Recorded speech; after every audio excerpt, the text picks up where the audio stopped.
Cat nurses abandoned lion cubs. 2 years later, what happened shocked everyone. The roar of a truck engine broke the silence of early morning at the Chapultepec Nature Reserve on the outskirts of Mexico City. The headlights briefly illuminated the dirt path before switching off.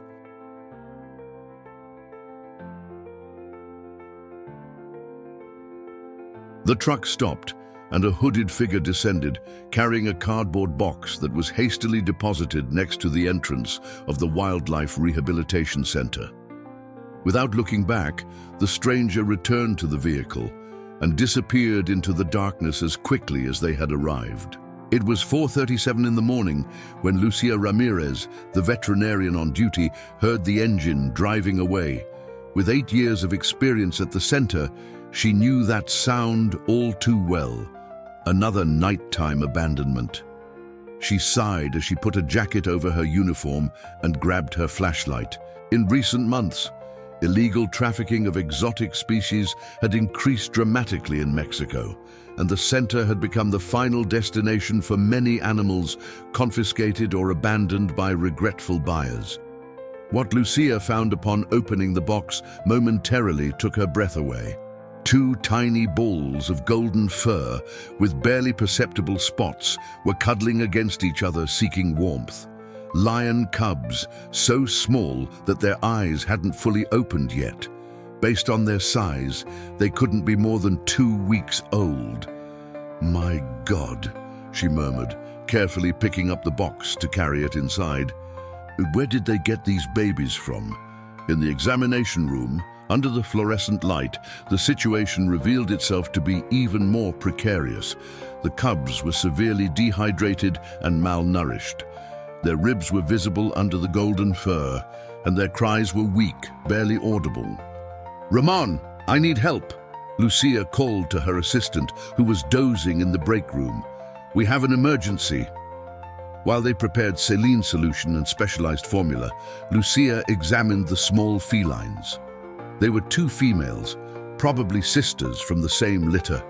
The smaller one, whom she had already mentally named Luna, seemed to be in worse condition.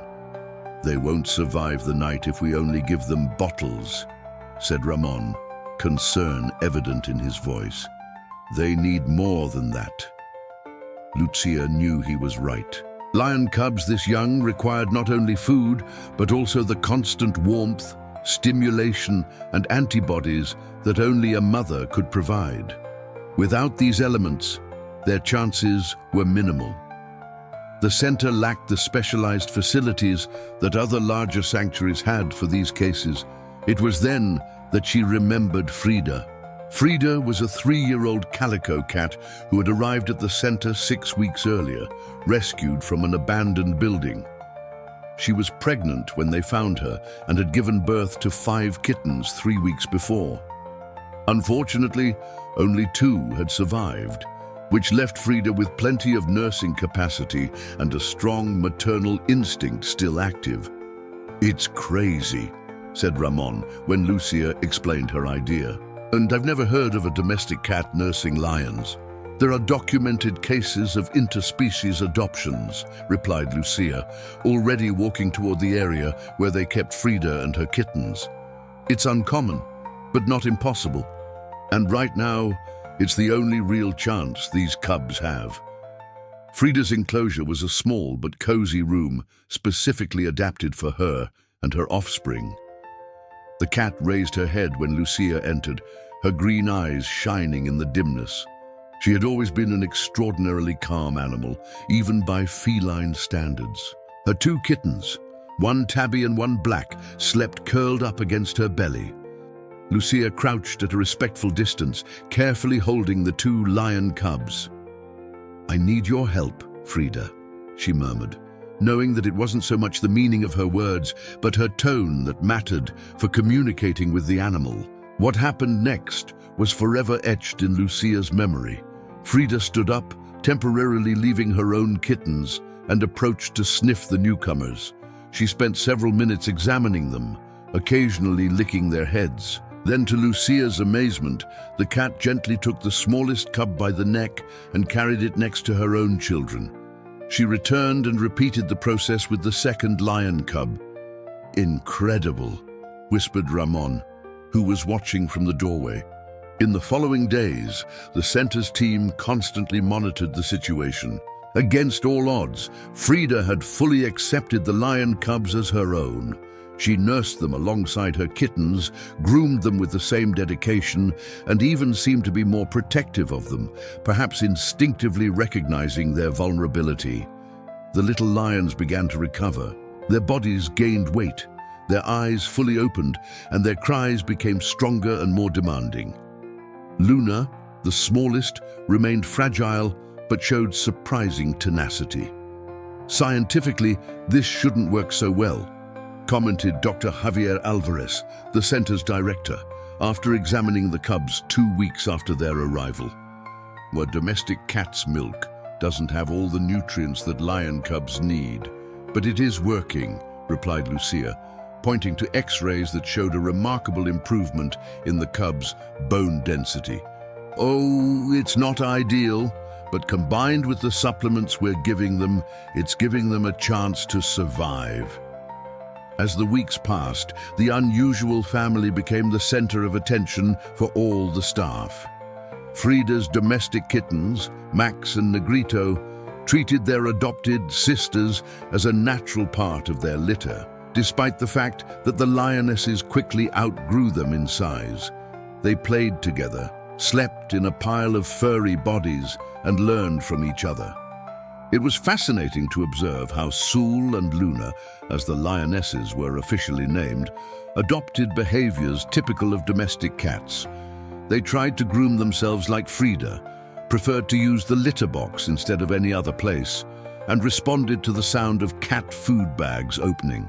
When they turned 3 months old, the cubs were already significantly larger than their adoptive mother, but the bond remained unbreakable.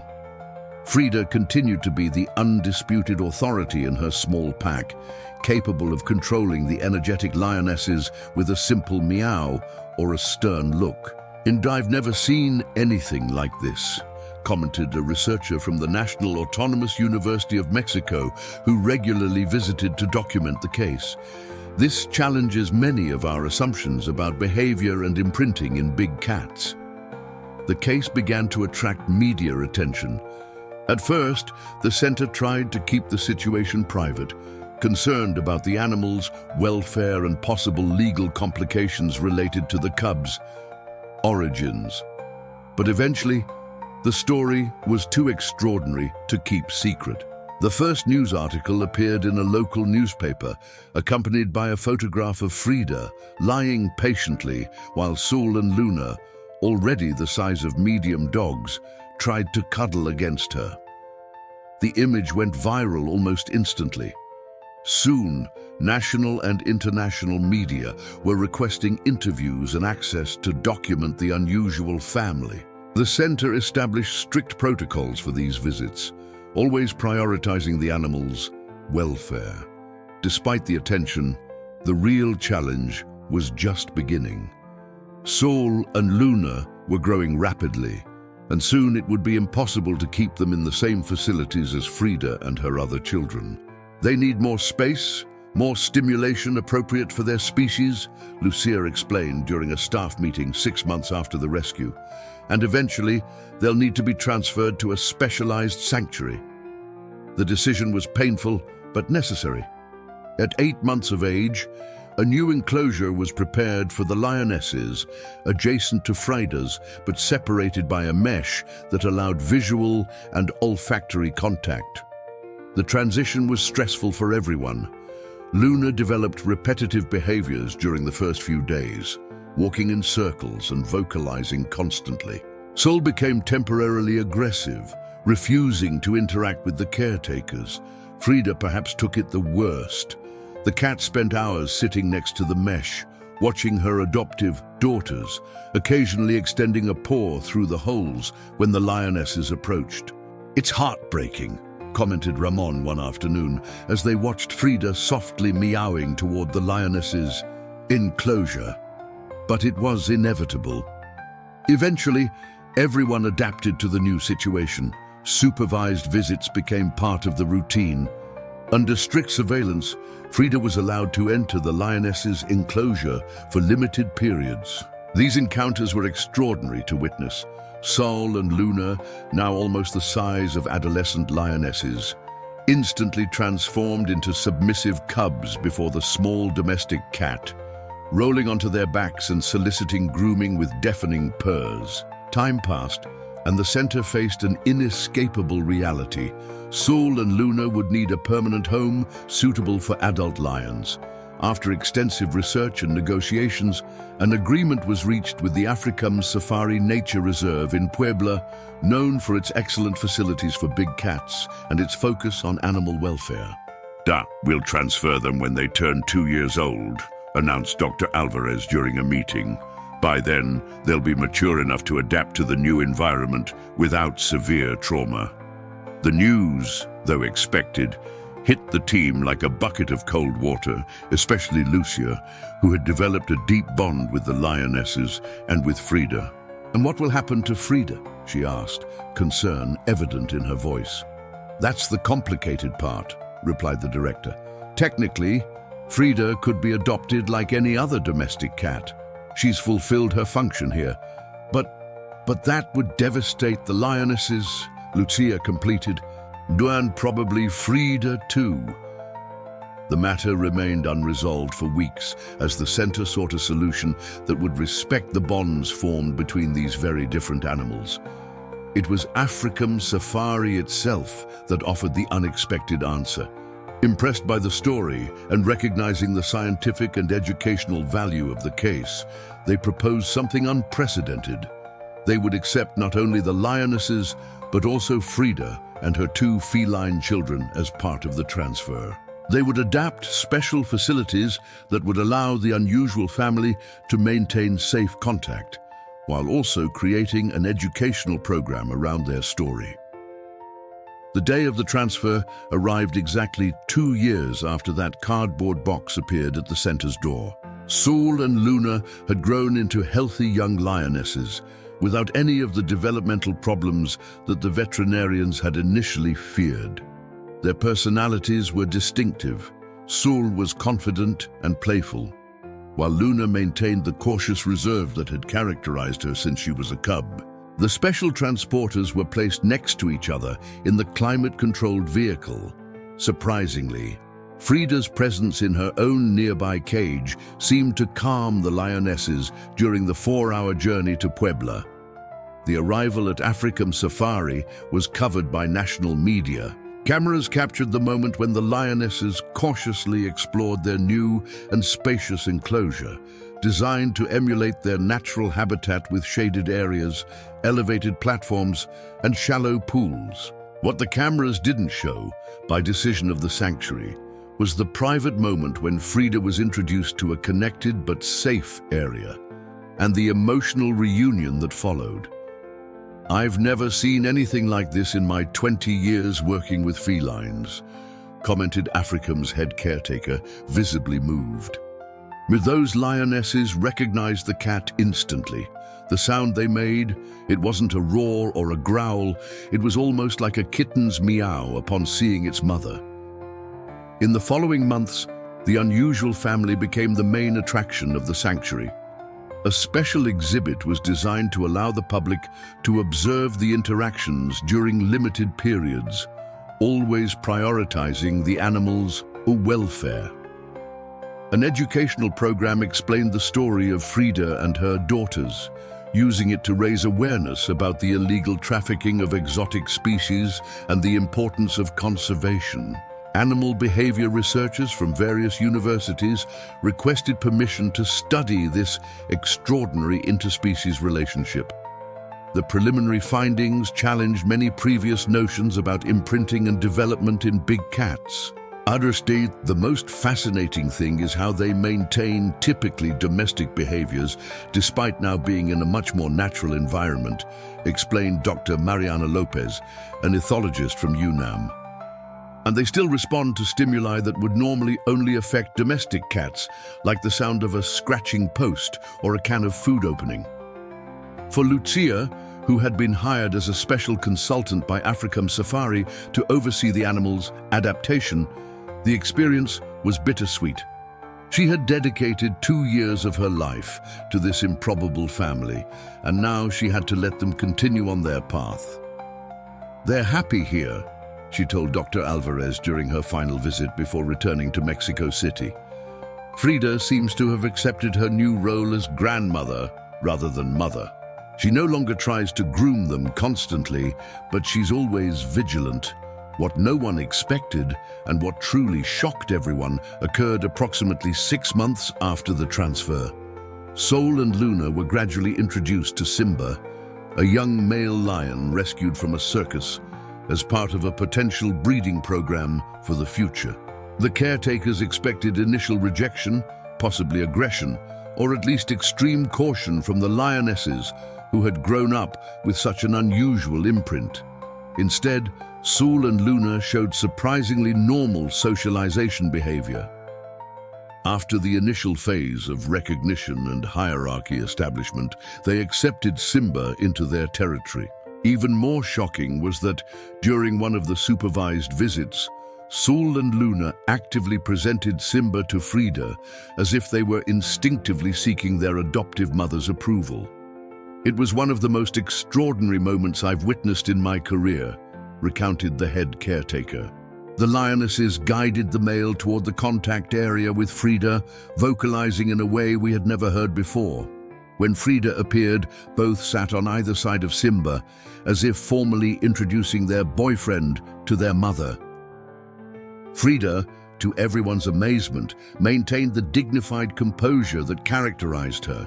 After carefully observing the new lion, she extended a paw through the mesh and briefly touched his nose, in what the caretakers interpreted as a gesture of acceptance. This behavior, documented on video, generated renewed scientific interest. It suggested that the lionesses had not only developed normal social bonds for their species, despite their unusual upbringing, but had created a hybrid social system that incorporated elements of both domestic and wild feline behavior. And this contradicts many of our assumptions about behavioral development in big cats, explained a researcher during a conference about the case. We always assumed that early imprinting with another species would permanently compromise these animals' ability to interact normally with their conspecifics. Sol and Luna are proving otherwise. 2.5 years after that nighttime abandonment, the story took a new turn when Luna, the smallest and most fragile of the rescued cubs, gave birth to her first litter, 3 healthy cubs, 2 females and 1 male. The event was celebrated not only by the sanctuary, but by followers of the story worldwide. Perhaps the most touching moment was Frida's reaction when she was allowed, under strict supervision, to visit the newborns. The small calico cat, now almost 6 years old, sat patiently as Luna presented her with each cub, sniffing them and occasionally licking their heads in a sign of approval. "She looked like a proud grandmother meeting her grandchildren," commented one of the caretakers, discreetly wiping away a tear. The story of Frida and her adoptive daughters became a global phenomenon, inspiring children's books, documentaries, and educational programs about conservation. The Rehabilitation Center in Mexico City and Africam Safari experienced a significant increase in donations and public support, allowing them to expand their rescue and conservation efforts. For Lucía Ramírez, whose impulsive decision that early morning had triggered this extraordinary chain of events, the lesson was profound and personal. Sometimes nature surprises us, she reflected during an interview for a documentary about the case. We tend to underestimate the adaptability and emotional depth of animals. Frida didn't know she was doing something impossible by adopting those lion cubs. She simply responded with compassion to a need. And in that simple act, she changed not only the fate of Sol and Luna, but our understanding of what is possible when it comes to connections between species. The image of the small calico cat with her lion grandchildren became a symbol of conservation and interspecies compassion, reminding the world that sometimes the most unlikely bonds turn out to be the strongest and most transformative. Currently, Frida continues to live in her special facilities at Africam Safari, where she receives regular visits from Sol, Luna, and now the cubs. Despite scientists continuing to study and debate the biological and ethological aspects of this extraordinary story, for those who have witnessed the interaction between these animals, the conclusion is simple. Love and connection transcend the barriers of species, size, and origin, reminding us that family is not always defined by blood, but by mutual care and devotion.